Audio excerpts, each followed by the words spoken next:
À chaque printemps, quand la neige fond et que la nature reprend vie, on découvre que près des cours d'eau, dans les parcs et un peu partout, se cachaient sous cette neige des déchets.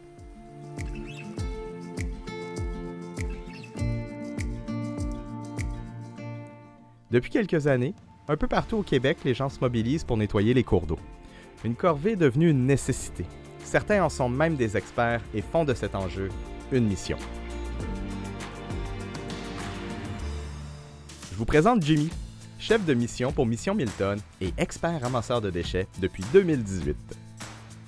Dans les rivières, on trouve principalement des verres à café, des canettes de bière, beaucoup d'emballages alimentaires, énormément de mégots de cigarettes. J'ai décidé de me joindre à leur équipe pour participer à une corvée et j'ai constaté l'ampleur du problème et les méfaits. Bien, il y a plusieurs impacts, comme on parlait par exemple les mégots de cigarettes où ils vont relâcher tous les produits toxiques qu'ils contiennent dans l'eau. Sinon, le plastique va se défaire en microparticules avec le temps, donc vont intégrer dans les écosystèmes. Et on a tous vu aussi des images d'animaux qui se sont empêtrés dans toutes sortes de produits en plastique, donc il y a toujours ce risque-là également. Il faut qu'il y ait des règlements pour encourager les entreprises, les organisations, les citoyens à changer. On ne peut plus juste se baser sur la volonté personnelle, on n'est plus rendu là. Nous, on ramasse des déchets, mais notre but, c'est de sensibiliser les gens à changer leurs habitudes de consommation pour la réduction, parce que c'est là la vraie solution. Eh bien, bonne nouvelle, Jimmy. Le gouvernement fédéral pense comme nous et a décidé d'agir. On ne peut uniquement se contenter de nettoyer les lieux pollués si l'on veut vraiment en finir avec la pollution plastique.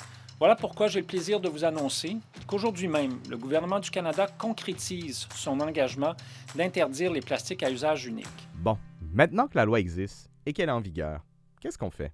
Recyc Québec va accompagner, soutenir, promouvoir la réduction des plastiques à usage unique, mais aussi des saines pratiques de gestion de matières résiduelles auprès de différents joueurs, autant des municipalités, des entreprises, des organismes, des citoyens.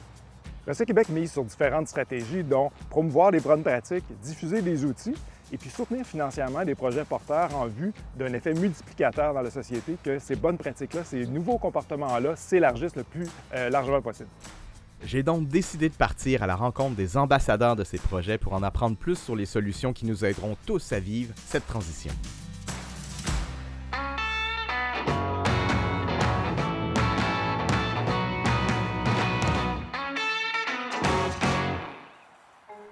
Dès le départ de ma quête, j'avais beaucoup trop de questions en tête. Quel plastique?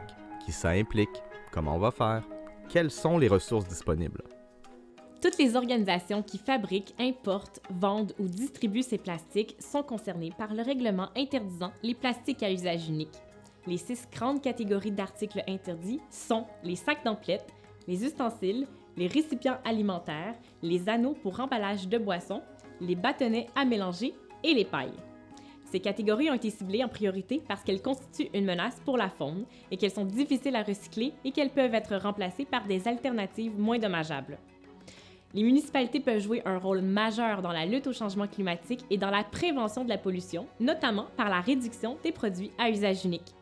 C'est pourquoi de plus en plus de municipalités emboîtent le pas et adoptent à leur tour des mesures et des règlements complémentaires et même dans certains cas plus ambitieuses que les mesures provinciales et fédérales. La législation varie d'une municipalité à l'autre. C'est donc important pour chaque organisation de se tenir au courant de la législation en vigueur dans sa municipalité. En faisant quelques appels, je me suis rendu compte que certaines organisations avaient déjà pris le temps d'innover pour mettre en place de nouvelles pratiques, réduisant ainsi leur dépendance au plastique à usage unique. Pour en savoir plus, je suis allé rencontrer l'équipe du Cabaret du Lion d'Or, un magnifique lieu emblématique de Montréal, mais surtout un restaurant et une salle de spectacle qui ont pris le pas de cette transition en améliorant leur opération. Salut!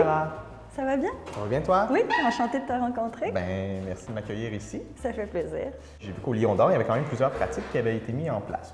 Oui. Puis je me demandais, qu'est-ce qui vous a amené à boiter ce pas-là? En fait, c'est quelque chose qu'on rêvait de faire depuis super longtemps, mais on n'a jamais le temps parce qu'au Lion d'Or, on ne dort jamais. Okay? C'est un feu roulant ici. Et donc, est arrivée la pandémie. Ça nous a permis, ça nous a en fait accordé le luxe du temps. Donc, de pouvoir mettre en place différentes choses. Ça nous a permis de sauter à pieds joints dans une demande, une grosse demande de subvention, de répondre à, en fait, un appel de proposition de Recyc Québec. Et quelle n'a pas été notre surprise quand ils nous ont acceptés. Donc voilà, ça nous a permis de réaliser vraiment un beau, gros projet. Entreprendre une démarche de transition peut apporter certains défis, dont celui de la modification des habitudes, autant dans nos équipes internes que chez nos fournisseurs externes. Que ce soit le manque de temps, la peur de la surcharge de travail, le manque d'espace nécessaire pour l'ajout de nouveaux aménagements, le manque de connaissances ou d'expertise pour orienter les actions, ou même le manque de ressources financières et humaines. Tous ces freins doivent être considérés pour mieux trouver les solutions adaptées à votre contexte. C'est justement pour vous aider à entreprendre cette démarche et vous pister vers les ressources appropriées que nous avons mis en place un guide pratique et une feuille de route qui vous outillera étape par étape. Bien, d'abord, on s'est penché vraiment sur les besoins, c'est-à-dire on a identifié tout ce qu'on souhaitait éliminer. Un verre d'eau triplement filtré, s'il vous plaît. Avec plaisir, monsieur.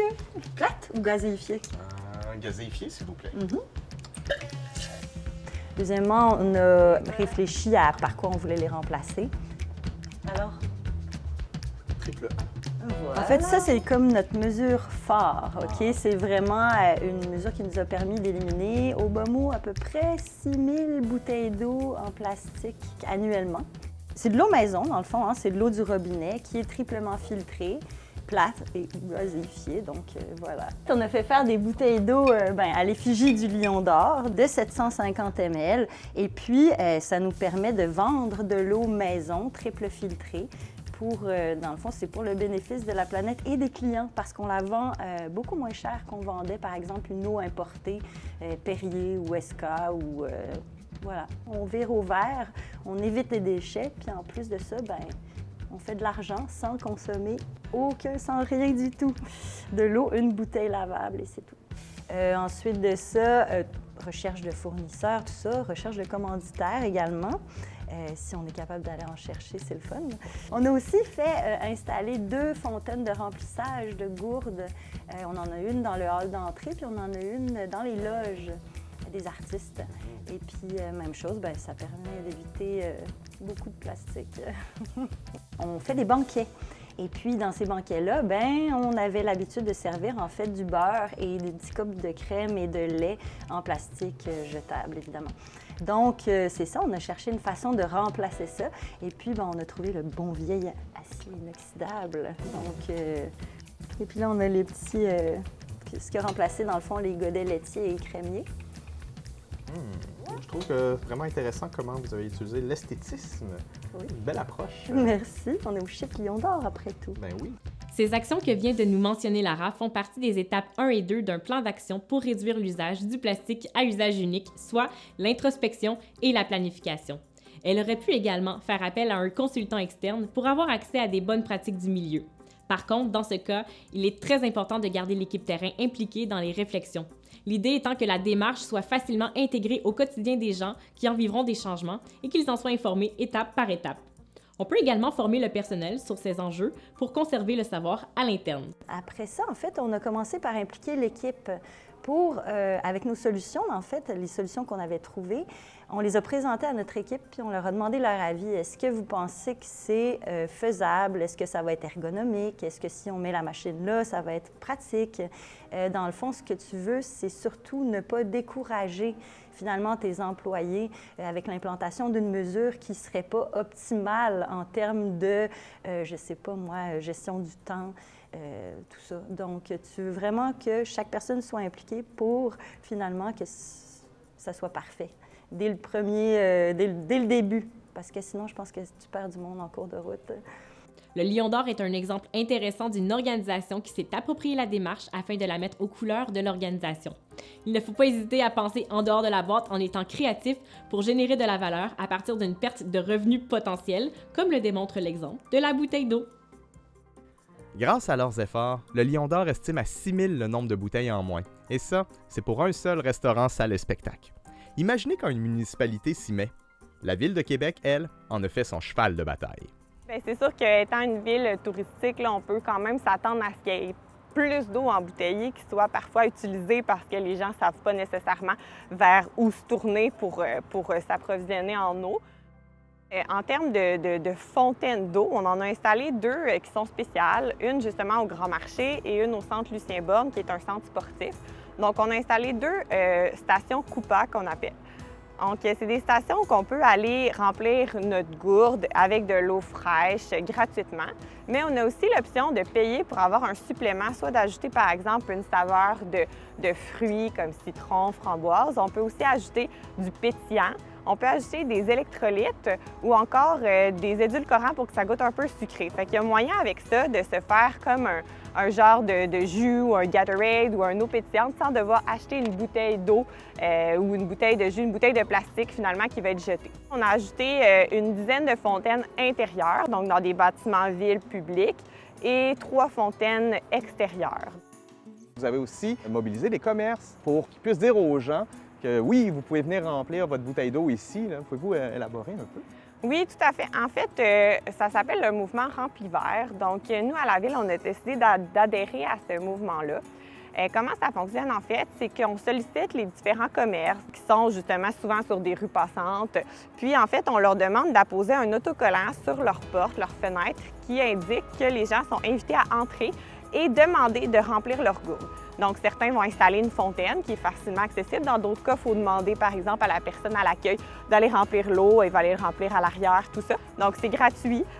Puis, c'est tout simplement ça. Fait que ça permet, par exemple, sur une rue commerciale où il n'y a pas nécessairement de fontaine, bien, de pouvoir remplir notre bouteille quand même. C'est intéressant parce qu'on me dit à l'oreille que Québec est une des villes où il y a le plus grand nombre de commerces remplis verts au Québec. Là. Oui, bien, en fait, grâce à un mandat qu'on a donné à l'organisme des bassins versants de la capitale l'été dernier, on a été capable de solliciter beaucoup de commerces, ce qui fait qu'actuellement, on est la ville qui a le plus de commerces qui a adhéré. Donc ça, c'est super intéressant. Puis on va continuer justement à les solliciter là, cet été. Donc on espère qu'il y en ait encore plus. C'est vraiment un mouvement volontaire des commerces, donc c'est à eux finalement d'informer leurs employés, puis de voir de quelle façon ils veulent fournir de l'eau, si on peut dire, aux citoyens. Mais c'est sûr que ça occasionne par contre de l'achalandage, les gens rentrent dans le commerce, etc. Donc c'est certain qu'il y a quand même des points positifs pour eux, mais dans tous les cas, la majorité des commerces qui adhèrent à ça, c'est surtout dans une optique de faire quelque chose pour l'environnement, puis d'offrir ce service-là aux citoyens. Plus je m'informe sur les solutions de remplacement des plastiques à usage unique, plus je remarque que les commerçants ne sont pas les seuls instigateurs de ces démarches.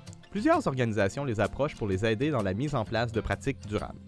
Je me suis arrêté dans un café à Châteauguay qui portait plusieurs affiches très intéressantes. C'est guidé par une petite fringale que j'ai découvert la tasse et la boîte. Étant un légendaire curieux, j'ai demandé à la responsable comment était la réponse des gens. Le but premier, c'est d'éviter les déchets, donc on a décidé d'éliminer les tasses en carton. Puis ça fait super longtemps. On a commencé avec les bouteilles d'eau. Ouais. Fait que ça allait de soi qu'on enchaîne avec les tasses à café. Là. Comment les gens réagissent avec ces... Bien, ça fait longtemps qu'on utilise la tasse, puis oui, au début, ça a été assez difficile. On faisait juste comme l'offrir. Puis après ça, je dis non, là, ça marche pas du tout. Là, les gens comprennent pas. Puis si je veux que ça fonctionne, là, j'ai pas le choix. Je les enlève les tasses. OK.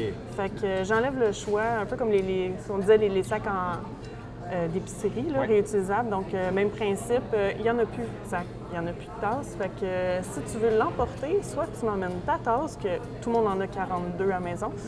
Mais si tu ne l'as pas, bien, on a une alternative. Pour aider à faire changer les comportements et ne pas avoir une approche trop brusque, on observe souvent cet enchaînement d'actions chez les commerçants et les institutions. En première étape, sensibiliser sur le comportement souhaité en affichant une bonne pratique ou en demandant au personnel d'en parler à la clientèle.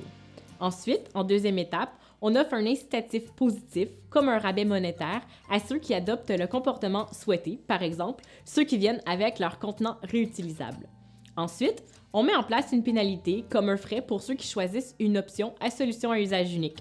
En dernière et quatrième étape, on retire l'item en question. Lorsqu'il n'y a plus d'item à usage unique, le changement devient inévitable. Bien sûr, on communique sur la raison de la mise en place de ces nouvelles pratiques tout au long du processus afin de favoriser l'adhésion des gens et réduire les insatisfactions. Suite à la découverte de la tasse et de la boîte, j'ai donc décidé d'aller rencontrer les concepteurs. C'est comme ça que je suis rentré en contact avec La Vague et on s'est donné rendez-vous à Candiac. En fait, La Vague, on est un organisme à but non lucratif. On a été fondé en 2019. Puis en fait, c'est des propriétaires de cafés et restaurants qui ont décidé de fonder un organisme pour s'épauler à trouver des solutions éco-responsables.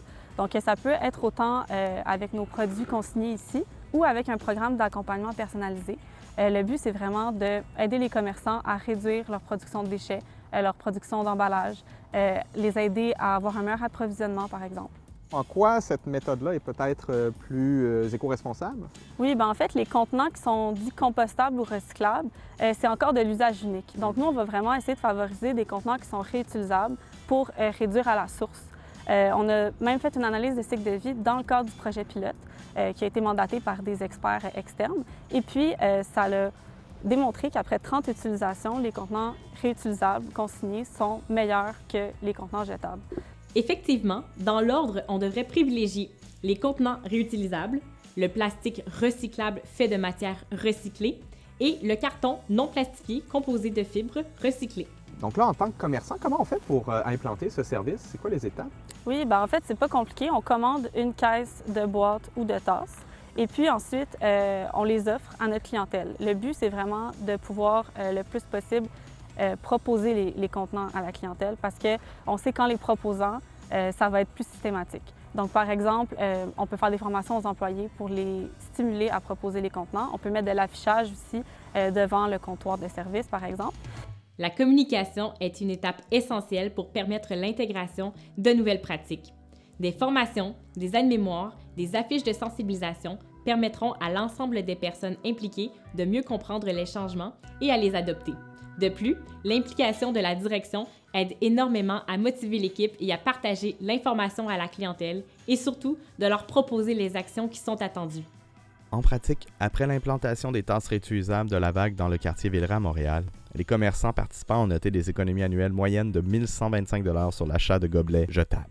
Ensuite, le client peut partir avec le contenant pour 5 $ ou 7 $ et puis revenir le porter pour 5 $ ou 7 $ dans n'importe quel des commerces participants.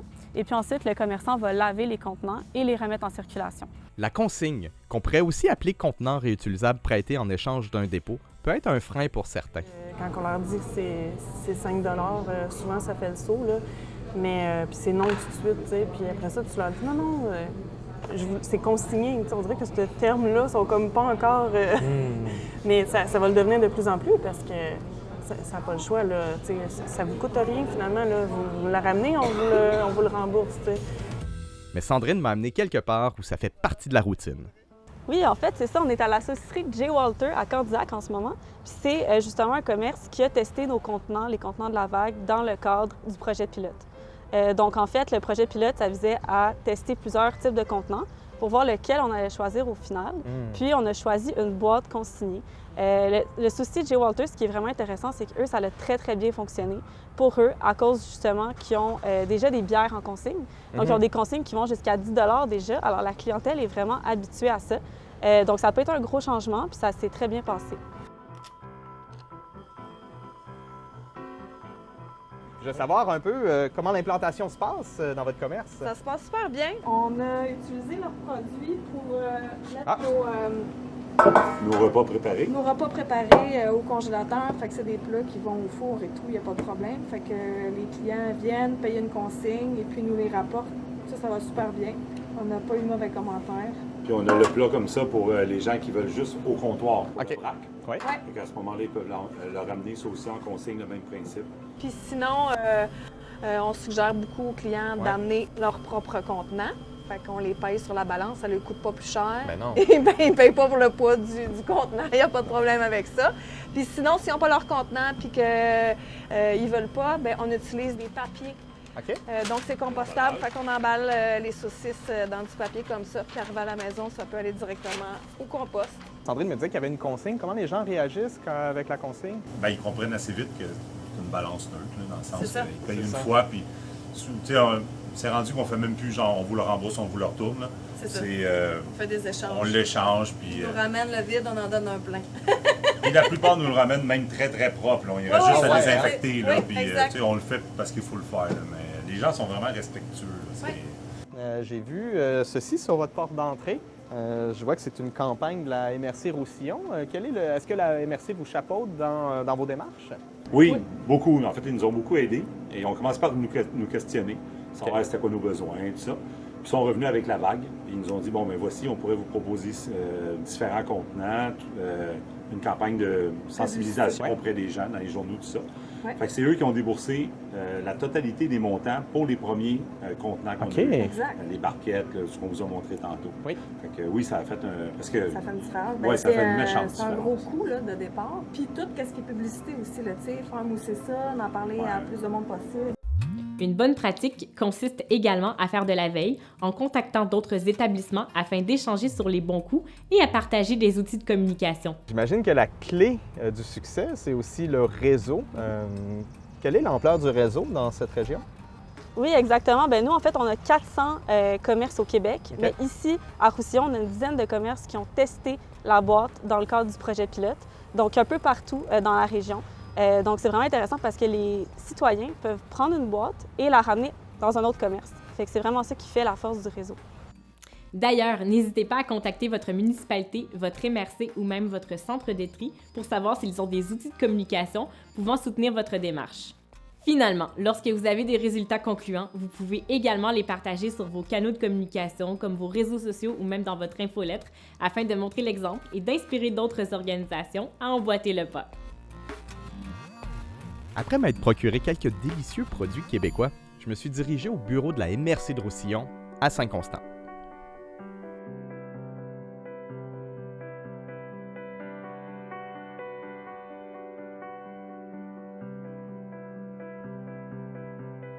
Nicolas, je me demandais quels ont été les impacts, les résultats de cette campagne-là. Le plastique, c'est tellement en 2010.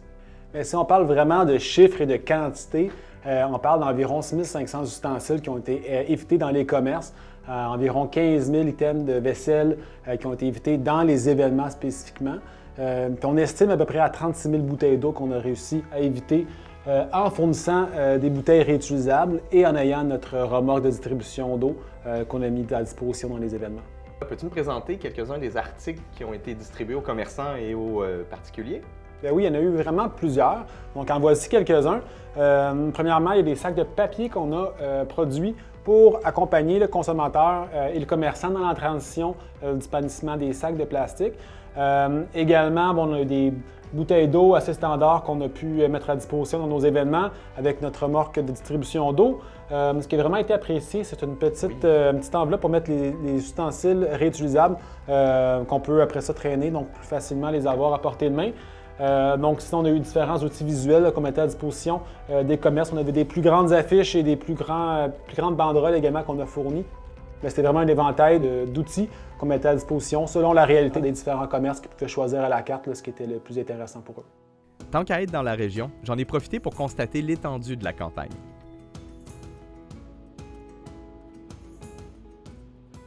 Je me demandais comment ça a été la mobilisation des commerçants?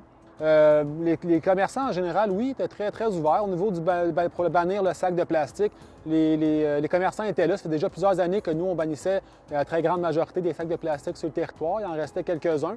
Donc, on est venu bannir l'ensemble et ça a été très bien reçu parce que je pense que la population était rendue là. Puis au niveau des autres plastiques, oui, il y avait une écoute. Les commerçants étaient prêts à adhérer à différents niveaux. En les accompagnant par les outillant, je pense que ça a fait la différence. Puis nous, on a essayé de se concentrer sur peut-être une plus petite quantité de commerçants. Donc, on a une cinquantaine qu'on a accompagnés plutôt qu'aller faire une très grande quantité pour vraiment les donner un service personnalisé en personne, leur donner du temps, leur donner de l'énergie, puis on leur donner également des outils pratico-pratiques comme par exemple des aimants à donner à leur clientèle ou des documents d'information. Donc, la stratégie qu'on a prise pour avoir plus de résultats. C'est sûr qu'il est bien pratique pour nous. Il y a ces petites clips 4-pack. Des fois, on en a 6 aussi qui reviennent de clients. On encourage les clients à tout le temps les rapporter en boutique. Qu'est-ce qui vous a amené, vous, à juste embarquer? C'était sur une base volontaire, mais pourquoi la MRC de Roussillon est particulièrement sensible à ces enjeux-là? Bien, on tente de réduire l'enfouissement au maximum. Donc, nous, le bac brun est arrivé sur notre territoire depuis quelques années. Le taux de recyclage, c'est bien intégré dans les pratiques des citoyens. Mais là, il faut aller plus loin, il faut avoir un plus gros impact. C'était un peu une excuse pour pouvoir aller chercher d'autres initiatives en même temps. Donc, Par exemple, on a eu des programmes de subventions qui sont venus compléter notre gamme de subventions qu'on offrait aux citoyens. Par exemple, les produits d'hygiène féminin qu'on est venu développer un nouveau programme de financement pour aider les citoyens qui veulent s'équiper avec ces produits-là. On avait déjà un programme de subvention de couches lavables. Donc, c'est un beau prétexte, si on veut, pour faire un beau parapluie puis pouvoir aider les citoyens à mettre en place des impacts importants là, dans leur consommation. Plusieurs villes offrent une subvention à l'achat de produits d'hygiène personnelle réutilisables. Par exemple, des culottes et des serviettes hygiéniques, des coupes menstruelles, des sous-vêtements pour l'incontinence ou même les couches lavables. Ça permet de réduire les déchets envoyés à l'enfouissement tout en absorbant une partie des coûts pour les citoyens et les citoyennes. Des organisations, comme le GRAM, entre autres, aident à l'accompagnement de la mise en place de telles mesures. Parlez-en à votre élu municipal. Sans vraiment m'en rendre compte, je venais de voir des alternatives aux 6 plastiques bannis par la réglementation fédérale.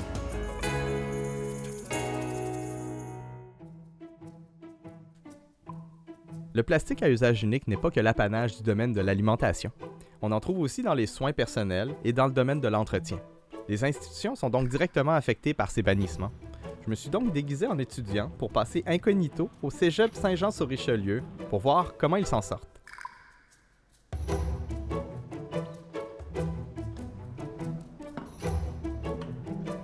Hey, bonjour Nathalie. Ça va bien? Ça va très bien toi? Oui. Content de te revoir. Oui, merci. Bien, tout d'abord, le Cégep avait adopté en 2019 un premier plan stratégique qui intégrait vraiment l'éco-citoyenneté dans ses objectifs. Puis, justement, les objectifs, il y a celui de réduire l'empreinte environnementale du Cégep. Dans le temps qu'on a eu l'aide financière, c'était en plein temps de la pandémie. Alors, il y avait toute la question du nettoyage de la désinfection. Alors, plutôt que de commencer à nettoyer avec des lingettes jetables, on a dit on va avoir des lingettes lavables, puis on s'est doté de laveuses et de sécheuses. Comme ça, toute la désinfection se fait avec des linges qui sont lavables, donc pas jetables à usage unique. On peut dire réutilisable. Oui. Une autre chose qu'on a mise en place, c'est une salle pour les événements éco-responsables. On en fait régulièrement, au moins une fois par semaine. On a différents événements.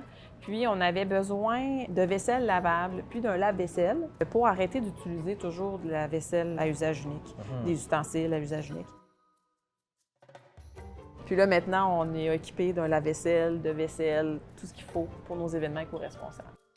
Pour aider le personnel interne à embarquer dans cette démarche, la création d'un environnement favorable est une autre clé importante. Par exemple, au Cégep, l'espace qui a été aménagé spécialement pour nettoyer la vaisselle réutilisable rend le tout beaucoup plus agréable et favorise le maintien du comportement. Pour des pratiques qui demandent une implication quotidienne, comme par exemple l'utilisation de la bouteille d'eau réutilisable, une bonne pratique consiste à outiller le personnel en leur offrant le matériel nécessaire pour favoriser le changement de comportement. Par exemple, on peut offrir un kit zéro déchet, incluant une tasse et un ensemble d'ustensiles réutilisables. L'étape suivante serait de retirer tout simplement l'alternative jetable pour responsabiliser les employés et les inciter à utiliser leur ensemble zéro déchet. Vive les environnements favorables! La cafétéria, il y a quand même une certaine collaboration entre vous et cette entité qui est gérée à l'externe, si j'ai cru comprendre. Là. Oui, c'est ça. C'est un concessionnaire alimentaire, notre cafétéria. La majorité de ces contenants, quand c'est pour de l'usage unique, c'est du plastique recyclable. Ouais. Fait que c'est le message qu'on envoie. Mais ils ont aussi changé certains contenants pour les mettre lavables. Donc, les verres d'eau, les petits limonades en pot qui sont vraiment... ça, c'est le pot qui est consigné. Puis, depuis très longtemps, on pouvait quand même aller acheter notre nourriture dans des assiettes et de la vaisselle lavable. C'est vraiment ce qui était pour emporter, qui était jetable. Fait que là, maintenant, c'est des assiettes d'aluminium qui sont recyclables, puis les ustensiles sont en bouleau. En bouleau, c'est ça, pour enlever le plastique.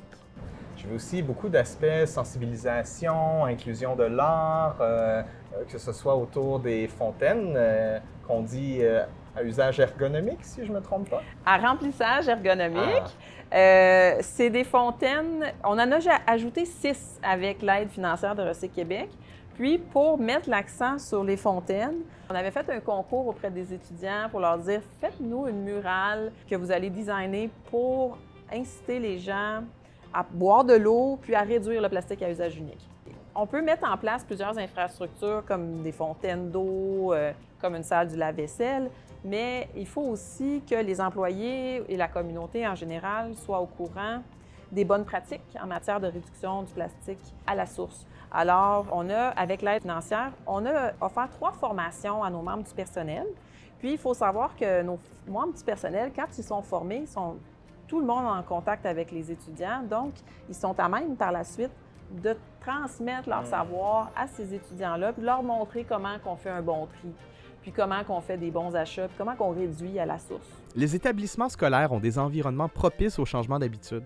Je me suis demandé comment ça se passe dans des endroits moins propices aux essais, où l'erreur n'est pas permise. Au Québec, on estime à 97 000 tonnes par an la quantité de matières résiduelles générée par les établissements de santé et de services sociaux. Ça équivaut à 6 kg par jour par lit dans les hôpitaux et 3,5 kg par résident par jour dans les CHSLD. Même s'il peut sembler difficile de réduire les matières résiduelles dans le contexte particulier des institutions de santé, l'utilisation de méthodes et d'outils concrets peut apporter des résultats appréciables. Dans le fond, on a parti d'un modèle à usage unique, des verres en styromousse. On a fait le virage vers des verres réutilisables. Donc, ça fait quelques mois, dans le fond, qu'on fonctionne comme ça ici. On n'utilise que des verres réutilisables. Puis, c'est un processus qui fonctionne super bien, que ça a été implanté, puis ça a été un succès assez rapidement. Surtout, il faut former les équipes à trier adéquatement les déchets et remplacer, quand c'est possible, le jetable par du réutilisable. On a essayé de faire une campagne visuelle de sensibilisation, comme on peut voir un peu à différents étages. Il y a eu des articles qui ont été mis dans nos bulletins, diffusés dans nos bulletins électroniques. Plus on est qui font des gestes comme des ambassadeurs, plus il y aura de l'adhésion. Je pense que lorsque on a des gestionnaires motivés puis engagés et, comme on dit, sensibilisés à la cause, le changement se fait un peu plus facilement. Le succès de la mise en place de pratiques repose sur la volonté des individus. Il faut donc repérer les personnes motivées et désireuses de voir les changements se réaliser et s'appuyer sur leur dynamisme pour servir de catalyseur. Avec Benoît, on faisait la tournée. Que nous, on se disait, où il y a des fontaines, on remplace. Benoît, il me dit non. On va aller choisir des endroits stratégiques où justement on sait qu'il y a de l'achalandage. Puis là, on le voit, l'entrée des employés, c'est celui qui est le plus parlant. Ouais. Ah, c'est cool, ça, bien joué. Ouais. Ça fait quand même 6 ans que je suis ici. J'ai ciblé les places les plus achalandées possibles. Puis, je pense qu'on a bien réussi. Oui, tout à fait. Dans ce cas-ci, faire appel à Benoît le plombier, connaissant très bien l'établissement et les zones achalandées, a été essentiel pour cibler les meilleurs lieux pour la mise en place de fontaines à usage ergonomique. Actuellement, c'est sûr qu'on commence à essayer de voir comment est-ce qu'on peut recycler les solutés qui sont utilisés au sein des blocs opératoires. On a tout un projet qui s'en branle avec la responsable du bloc pour justement être capable de récupérer tous les contenants et tous les fournitures médicales qui pourraient être recyclées. Une bonne communication entre les établissements permet de partager les bons coups. Même s'il peut sembler difficile de réduire les matières résiduelles dans le contexte particulier des institutions de santé, l'utilisation de méthodes et d'outils concrets peut apporter des résultats impressionnants. À plus grande échelle, des processus complets peuvent être revus pour éviter l'utilisation de certains articles à usage unique. En 2022, le CISSS de Laval a entrepris plusieurs actions pour réduire ces déchets. Par exemple, dans le cas des hémodialyses, la plupart des solutés ont été remplacés par un système de traitement d'eau d'osmose ultra pure et des connecteurs sont maintenant installés sur les cathéters, ce qui réduit de beaucoup la nécessité d'utiliser certains produits jetables. Résultat, une diminution de 50% du coût des traitements d'hémodialyse, soit 45 000 $ annuellement, et 20 000 sacs de solutés de moins dans les déchets pour une période de 6 mois. Pour aider à la mise en œuvre, on peut aussi avoir de l'accompagnement. Quel genre de projet Recyquébec soutient financièrement? Recyquébec a décidé de soutenir financièrement des projets en vue de réduire l'usage unique. On a lancé depuis 2020 3 appels de propositions, ce qui fait qu'on soutient une 50aine de projets, dont une 40aine de projets sont en cours dans 10 régions du Québec. Et le but, c'est de réduire l'usage unique par des alternatives réutilisables au plus possible ou de réduire à la source, donc d'éviter des contenants à usage unique. Pour réduire ces matières-là, Recyc Québec mise sur différentes stratégies, dont le maillage d'entreprise, faire connaître les bonnes pratiques, diffuser des outils, mettre en lien différents acteurs de la société, puis soutenir financièrement des projets porteurs. C'est pas juste Recyc Québec qui fait du soutien et de l'accompagnement. Les MRC, comme vous avez pu voir, mais aussi des organismes municipaux, comme on a rencontré à Québec. Oui, c'est ça, exact. C'est un programme en fait qui est né il y a environ 10 ans. Donc, on va fêter les 10 ans de l'accompagnement en 2024. Donc, c'est une équipe qui va visiter nos industries, commerces et institutions sur le territoire de la Ville de Québec. Donc, toutes les matières qui sont déchets, recyclage, résidus alimentaires et les autres. On veut toutes leur trouver la bonne maison, la bonne filière de valorisation. Le plus gros avantage pour les entreprises, à part l'environnement, c'est financier. Donc, c'est un service qui va être gratuit. Donc, on vous accompagne gratuitement. On vous offre aussi une collecte de recyclage gratuitement. Toutes les matières que vous sortez de vos déchets, là, ça va être des économies aussi là, que vous allez réaliser sur la collecte, sur la fréquence de collecte que vous pouvez réduire. Donc, il y a vraiment beaucoup d'argent à aller chercher là, dans certains cas là, pour la diminution aussi du volume de déchets à traiter. Même la vague peut être votre allié à ce niveau. Oui, en fait, on a aussi un programme d'accompagnement personnalisé pour les commerces alimentaires. Donc, on va dans les commerces et c'est une forme de coaching dont on les accompagne, puis on leur donne des solutions sur plusieurs enjeux, comme les approvisionnements, la réduction à la source des emballages, par exemple, le menu éco-responsable. Donc, plein d'enjeux comme ça qu'on va traiter, puis ça permet aux entreprises d'amorcer une transition éco-responsable. Quel est le potentiel de réduction qui est envisagé avec la mise en place de ces projets-là? Bien, à terme, les projets qui sont soutenus financièrement par Recyc Québec pourraient équivaloir à plus de 3700 tonnes de matières évitées. Alors, c'est phénoménal, autant des plastiques, des métaux, du verre, du carton. Bien, il faut voir qu'il y a une tendance importante actuellement, donc il y a un mouvement, il n'y a pas que des réglementations, il y a beaucoup d'initiatives importantes qui se prennent pour réduire l'usage unique, tant sur le point de vue municipal que des organisations qui passent à l'action. Donc, le message qu'on veut passer, c'est le temps de passer à l'action. Il y a des outils, il y a des ressources. Communiquez avec votre municipalité pour voir les outils existants. Communiquez avec Recyc Québec. Alors, vous avez tout ce qu'il faut pour aller de l'avant et adopter des nouveaux comportements. Bien, Recyc Québec veut vraiment faire du Québec une société sans gaspillage. Puis la réduction de l'usage unique, c'est un premier pas. Depuis quelques années, les différents paliers de gouvernement mettent des mesures en place pour réglementer et décourager l'utilisation des produits en plastique à usage unique. Il est judicieux de commencer une démarche de réduction dès maintenant. Vous avez maintenant tous les outils nécessaires pour débuter votre démarche de transition et retirer tous les plastiques à usage unique de vos organisations. C'est beaucoup plus facile de poser des actions réfléchies et stratégiques à votre rythme plutôt que de réagir rapidement à un changement de législation. En rappel, un guide pratique a été conçu et vous propose des fiches par usage des items les plus utilisés dans plusieurs secteurs. Une feuille de route est aussi à votre disposition pour vous accompagner étape par étape sur le terrain. Comme nous venons de l'apprendre, l'une des clés est la création d'un mouvement et d'un réseau de bonnes pratiques.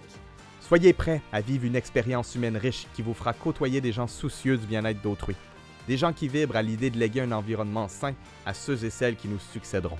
Alors, n'hésitez pas à partager ces outils gratuits dans vos réseaux. À vous de jouer! Ensemble, adoptons aujourd'hui une approche globale pour réduire notre impact environnemental et encourager une économie plus circulaire et durable. Pensez-y 3 fois pour un Québec sans produits à usage unique.